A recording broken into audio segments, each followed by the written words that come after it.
Hi, writers. I want to remind you that essayists, research essayists, just like you, structure their writing into different paragraphs in order to make sure their readers understand exactly what they're trying to teach them and follow them along through their writing piece.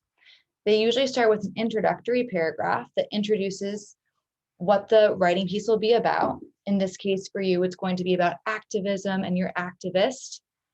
You'll probably want to tell your writers, your readers, what you're going to be teaching. So how it will go, what will be in the different body paragraphs. And then of course a hook, introduce them to it, but also get them excited about what you're going to be teaching. These three body paragraphs, and remember you can have two or three, are the supports. So an idea or a support. So one way to think of it, if we just think back to where essays come from trees.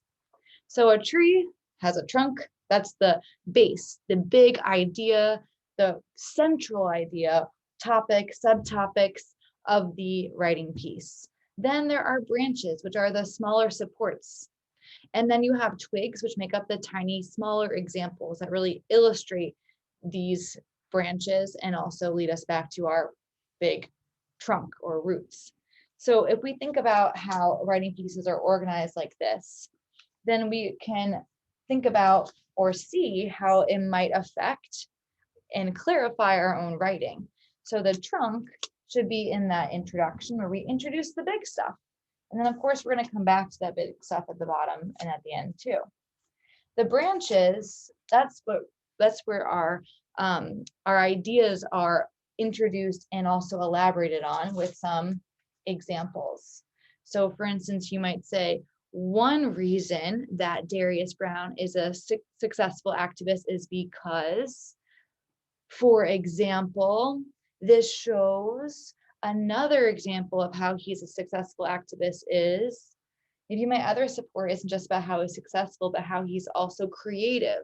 Another reason that he's a creative activist is, for example, I hope that you see how if I think about essays and where they come from, trees, that this kind of metaphor or symbol can help us to remember what goes where. So when you're looking over your writing tonight, or anytime you're about to publish or moving towards publication, you want to make sure that you have those different body paragraphs and they're being used for those different purposes.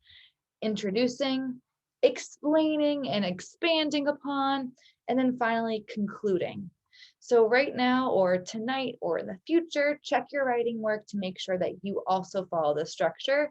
And if you aren't, how might you then reorganize your work so that it's clear and organized in a way that people could follow you through your writing, through your piece to learn more.